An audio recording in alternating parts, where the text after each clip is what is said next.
ರಾಜ್ಯ ಕಾಂಗ್ರೆಸ್ ಸರ್ಕಾರದ ವಿರುದ್ಧ ವಿಪಕ್ಷಗಳ ಪ್ರತಿಭಟನೆ ಮುಂದುವರೆದಿದೆ. ನಾಗೇಂದ್ರ ರಾಜೀನಾಮೆಗೆ ಪಟ್ಟು ಹಿಡಿದಿದೆ ಬಿಜೆಪಿ ಮತ್ತು ಜೆಡಿಎಸ್. ಸರ್ಕಾರದ ವಿರುದ್ಧ ಮುಂದುವರಿದ ಪ್ರತಿಭಟನೆ. ನಾಗೇಂದ್ರ ರಾಜೀನಾಮೆಗೆ ಪಟ್ಟು ಹಿಡಿದಂತಹ ವಿಪಕ್ಷಗಳು ರಾಜೀನಾಮೆಗೆ ಆಗ್ರಹಿಸಿ ಬಿಜೆಪಿ ಮತ್ತು ಜೆಡಿಎಸ್ ಪ್ರತಿಭಟನೆ ಮಾಡಿವೆ. ವಾಲ್ಮೀಕಿ ಪ್ರತಿಮೆಯ ಎದುರು ವಿಪಕ್ಷ ನಾಯಕರು ಪ್ರೊಟೆಸ್ಟ್ಗೆ ಮುಂದಾದರು. ಶಾಸಕರ ಭವನದಲ್ಲಿರುವ ವಾಲ್ಮೀಕಿ ಪ್ರತಿಮೆಯ ಎದುರು ಕಪ್ಪು ಟಿ ಶರ್ಟ್ ಧರಿಸಿ ಬಿಜೆಪಿ ಮತ್ತು ಜೆಡಿಎಸ್ ಪ್ರತಿಭಟನೆಗೆ ಮುಂದಾದಂತಹ ಘಟನೆ ಕೂಡ ನಡೆಯಿತು. ಟಿ ಶರ್ಟ್ ಮೇಲೆ ನಾಗೇಂದ್ರ ರಾಜೀನಾಮೆಯನ್ನ ನೀಡಲಿ ಎನ್ನುವಂತಹ ಬರಹ ಕೂಡ ಕಂಡುಬಂತು. ರಾಜ್ಯ ಕಾಂಗ್ರೆಸ್ ಸರ್ಕಾರದ ವಿರುದ್ಧ ಬಿಜೆಪಿ ಮತ್ತು ಜೆಡಿಎಸ್ ನಾಯಕರು ಸಿಡಿದಿದ್ದಾರೆ. ಪ್ರತಿಭಟನೆಗೂ ಕೂಡ ಮುಂದಾಗಿದ್ದಾರೆ. ಪ್ರತಿಭಟನೆಯ ದೃಶ್ಯಾವಳಿಗಳನ್ನು ನೀವು ಕೂಡ ಗಮನಿಸಬಹುದಾಗಿದೆ. ನೋಡಿ, ಬಿಜೆಪಿ ಮತ್ತು ಜೆಡಿಎಸ್ ನಾಯಕರು ಒಂದು ಕಪ್ಪು ಟಿ ಶರ್ಟ್ ಅನ್ನು ಧರಿಸಿದ್ರು. ಆ ಕಪ್ಪು ಟಿ ಶರ್ಟ್ ಮೇಲೆ ಒಂದು ಬರಹ ಕೂಡ ಇದೆ. ಏನು ಅಂದ್ರೆ, ಸಚಿವ ನಾಗೇಂದ್ರ ರಾಜೀನಾಮೆಯನ್ನ ನೀಡಬೇಕು ಅನ್ನೋದು. ನೀವು ಕೂಡ ದೃಶ್ಯಾವಳಿಗಳಲ್ಲಿ ಗಮನಿಸಬಹುದಾಗಿದೆ. ಶಾಸಕರ ಭವನದಲ್ಲಿರ್ತಕ್ಕಂಥ ವಾಲ್ಮೀಕಿ ಪ್ರತಿಮೆಯ ಎದುರು ಕಪ್ಪು ಟಿ ಶರ್ಟ್ ಅನ್ನ ಧರಿಸಿಕೊಂಡು ಬಂದಂತಹ ಬಿಜೆಪಿ ಮತ್ತು ಜೆಡಿಎಸ್ ನಾಯಕರು ಪ್ರತಿಭಟನೆಗೆ ಮುಂದಾದ್ರು. ಯಾವುದೇ ಕಾರಣಕ್ಕೂ ಕೂಡ ಸದನ ನಾಗೇಂದ್ರ ಅವರು ಸಚಿವ ಸ್ಥಾನಕ್ಕೆ ರಾಜೀನಾಮೆ ನೀಡೋವರೆಗೂ ಕೂಡ ಸದನ ಸುಗಮವಾಗಿ ನಡೆಯೋದಕ್ಕೆ ನಾವು ಬಿಡಲ್ಲ ಎನ್ನುವಂತಹ ವಾದವನ್ನ ಕೂಡ ಮಂಡನೆ ಮಾಡಿದ್ರು. ಎಸ್, ನೀವು ಕೂಡ ದೃಶ್ಯಾವಳಿಗಳಲ್ಲಿ ಗಮನಿಸಬಹುದಾಗಿದೆ. ಒಟ್ಟಾರೆಯಾಗಿ ಅವ್ರದ್ದು ಒಂದೇ ಒಂದು ವಾದ, ನಾಗೇಂದ್ರ ರಾಜೀನಾಮೆಯನ್ನ ಕೊಡಬೇಕು ಅನ್ನೋದು.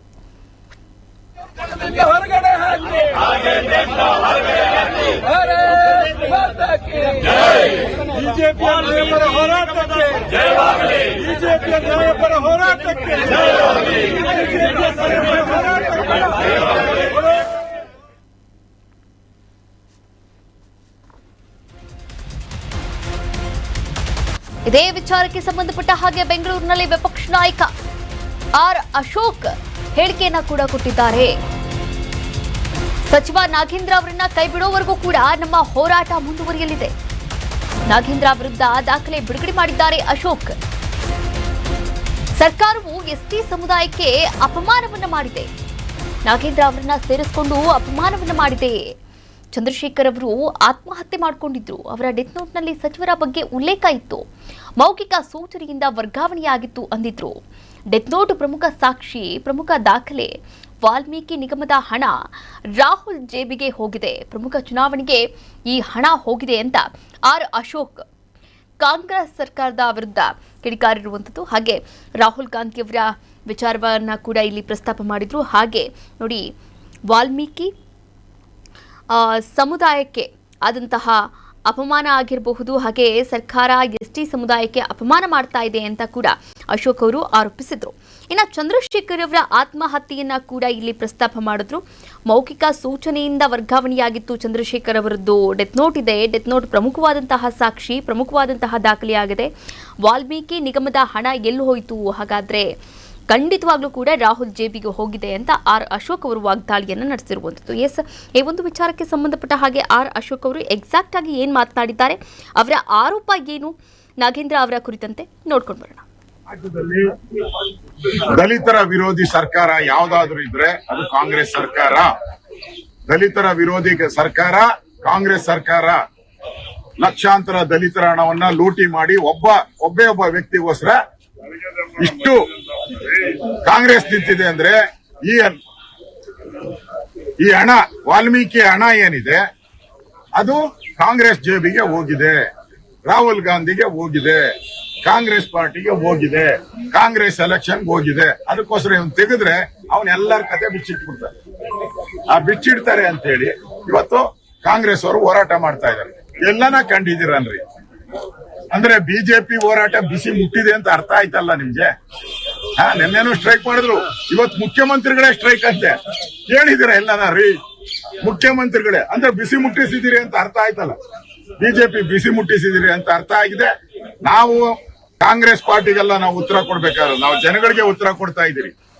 ಜನಕ್ಕೆ ಆ ದಲಿತರ ಪರವಾಗಿ ನಾವಿದ್ದೀರಿ, ನಿಮ್ ಪರವಾಗಿ ಅಂತ ಆ ರಾಜ್ಯದ ದಲಿತರ ಪರವಾಗಿ ನಾವು ಧ್ವನಿ ಎತ್ತಿದ್ದೀರಿ ಅಷ್ಟೇ. ಇದು ಬಿಜೆಪಿ ಹೋರಾಟ ಅಲ್ಲ, ದಲಿತರ ಹೋರಾಟ. ಇದು ದಲಿತರ ಪರವಾಗಿ ನಾವು ಹೋರಾಟವನ್ನ ಮಾಡ್ತಾ ಇದ್ದೀವಿ.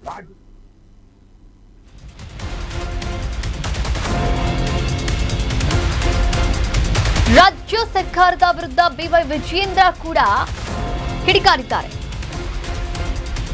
ವಾಲ್ಮೀಕಿ ನಿಗಮದ ದಲಿತರ ಹಣ ಲೂಟಿಯಾಗಿದೆ. ದಲಿತರ ಹಣ ನುಂಗುವಾಗ ದಲಿತರು ನೆನಪಾಗ್ಲಿಲ್ವಾ?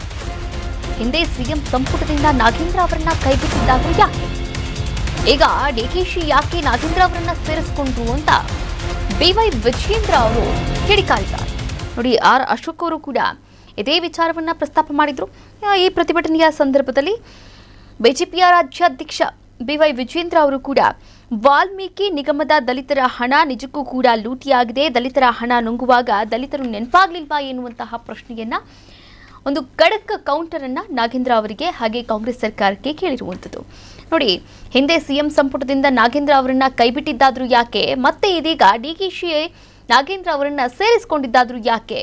ಇದಕ್ಕೆ ಪ್ರಮುಖವಾದಂತಹ ಉತ್ತರ ಕೊಡಲೇಬೇಕು ಅಂತ ಪಟ್ಟು ಹಿಡಿದಿದ್ದಾರೆ ಬಿವೈ ವಿಜಯೇಂದ್ರ ಅವರು. ನಾಗೇಂದ್ರ ಅವರ ಬಗ್ಗೆ ಮಾನ್ಯ ಮುಖ್ಯಮಂತ್ರಿಗಳು ತಳೆದಿರುವಂತಹ ನಿರ್ಧಾರವನ್ನ ನೋಡಿದ್ರೆ ಯಾವುದೇ ಕಾರಣಕ್ಕೂ ಕ್ಯಾಬಿನೆಟ್ ಇಂದ ಕೈ ಬಿಡಲ್ಲ ಅನ್ನುವ ಚರ್ಚೆ ಇವತ್ತು ಆಡಳಿತ ಪಕ್ಷದಲ್ಲಿ ಏನ್ ಮಾಡ್ತಾ ಇದ್ದಾರೆ, ಇದೆಲ್ಲವನ್ನು ಕೂಡ ನೋಡಿದ್ರೆ ಕಾಂಗ್ರೆಸ್ ಸರ್ಕಾರ, ಕಾಂಗ್ರೆಸ್ ಪಕ್ಷ ಮತ್ತೊಮ್ಮೆ ರುಜುವಾತ್ ಮಾಡಿದೆ. ಈ ಕಾಂಗ್ರೆಸ್ ಸರ್ಕಾರ ಇರುವುದೇ ಭ್ರಷ್ಟರಿಗಾಗಿರ್ತಕ್ಕಂಥ ಈ ಕಾಂಗ್ರೆಸ್ ಸರ್ಕಾರ, ಜನರಿಂದ ಜನರಿಗಾಗಿ ಜನರಿಗೋಸ್ಕರ ಇರ್ತಕ್ಕಂಥ ಕಾಂಗ್ರೆಸ್ ಸರ್ಕಾರ ಅಲ್ಲ. ಭ್ರಷ್ಟಾಚಾರಿಗಳನ್ನ ರಕ್ಷಣೆ ಮಾಡೋದಕ್ಕೋಸ್ಕರ, ಭ್ರಷ್ಟರಿಂದ ಭ್ರಷ್ಟಾಚಾರಿಗೋಸ್ಕರ ಇರ್ತಕ್ಕಂಥ ಕಾಂಗ್ರೆಸ್ ಸರ್ಕಾರ ಅನ್ನೋದನ್ನ ಹೇಳೋದಕ್ಕೆ ಇಚ್ಛಪಡ್ತೇನೆ. ಇವತ್ತೇನು ದಲಿತರ ಬಗ್ಗೆ ಮೊಸಳೆ ಕಣ್ಣೀರನ್ನ ಹಾಕ್ತಾ ಇದ್ದೀರಲ್ವಾ ನಾಗೇಂದ್ರ ಅವರು, ಕಾಂಗ್ರೆಸ್ ಸರ್ಕಾರದವರು? ಎಲ್ಲಿತ್ತು ನಿಮಗೆ ದಲಿತರ ಪರವಾಗಿರ್ತಕ್ಕಂಥ ಕಾಳಜಿ? ವಾಲ್ಮೀಕಿ ಅಭಿವೃದ್ಧಿ ನಿಗಮದ ಹಣವನ್ನ ಲೂಟಿ ಮಾಡಬೇಕಾದ್ರೆ ದಲಿತರು ನೆನಪಾಗ್ಲಿಲ್ವಾ ನಾಗೇಂದ್ರ ಅವರೇ? ವಾಲ್ಮೀಕಿ ಅಭಿವೃದ್ಧಿ ಹಣವನ್ನ ಲೂಟಿ ಮಾಡಬೇಕಾದ್ರೆ ರಾಹುಲ್ ಗಾಂಧಿ ಅವರಿಗೆ, ಕೆ.ಸಿ. ವೇಣುಗೋಪಾಲ್ ಅವರಿಗೆ, ಡಿ.ಕೆ. ಶಿವಕುಮಾರ್ ಅವರಿಗೆ ದಲಿತರ ಹಣ ಅಂತೇಳಿ ನೆನಪಾಗ್ಲಿಲ್ವಾ? ಇವತ್ತು ದಲಿತರ ಮೇಲೆ ಅಂತೇಳಿ ನಾವು ಟಾರ್ಗೆಟ್ ಮಾಡ್ತಿದ್ವಿ ಅಂತ ನಮ್ಮ ಮೇಲೆ ಆರೋಪ ಮಾಡ್ತಿರಲ್ಲ. ನಿಮ್ಗೇನಾದ್ರೂ ನಾಚಿಕೆ ಮಾನ ಮರ್ಯಾದೆ ಕಾಂಗ್ರೆಸ್ ಸರ್ಕಾರಕ್ಕೆ ಏನಾದ್ರು ಇದ್ರೆ ಈ ಸಬಬನ್ನ ಕೊಡುವುದನ್ನ ಬಿಟ್ಟು ದಲಿತರ ಅಭಿವೃದ್ಧಿಗೆ ಮೀಸಲಿಡತಕ್ಕಂತ ಹಣವನ್ನ ಲೂಟಿ ಹೊಡೆದಿರುವಂತಹ ನಾಗೇಂದ್ರ ಅವ್ರನ್ನ ಸಚಿವ ಸಂಪುಟದಿಂದ ಕೈ ಬಿಡಬೇಕು. ಮಂತ್ರಿ ನಾಗೇಂದ್ರ ಕಪ್ಪು ಬಟ್ಟೆಯನ್ನ ಧರಿಸಿ ಬಿಜೆಪಿ ಒಳಗೆ ಹೋಗೋಕೆ ಕೂಡ ಯತ್ನವನ್ನ ಮಾಡ್ತು. ವಿಧಾನಸಭೆಯ ಪ್ರವೇಶ ದ್ವಾರದ ಬಳಿ ಮಾರ್ಷಲ್ಗಳು ತಡೆದ್ರು. ಈ ಸಂದರ್ಭದಲ್ಲಿ ಬಿಜೆಪಿ ನಾಯಕರನ್ನ ಮಾರ್ಷಲ್ಗಳು ತಡೆಯೋಕೆ ಮುಂದಾದಾಗ ಬಿಜೆಪಿ ನಾಯಕರು ಕೆಂಡವಾದ್ರು. ಆಕ್ರೋಶದೊಂದಿಗೆ ಸದನದೊಳಗೆ ಬಿಜೆಪಿಗರು ಹೋಗಿದ್ದಾರೆ. ದಾದಾಗಿರಿ ಮಾಡ್ತಿದ್ದೀರಾ ಅಂತ ಬಿಜೆಪಿ ನಾಯಕರು ಮಾರ್ಷಲ್ಗಳ ಮೇಲೆ ಗರಂ ಆಗಿದ್ದಾರೆ. ದಾದಾಗಿರಿ ಮಾಡ್ತೀರಾ ಅಂತ ಪ್ರಭು ಚೌಹಾಣ್ ಗರಂ ಆದಂತಹ ಘಟನೆ ಕೂಡ ನಡೆದಿರುವಂಥದ್ದು.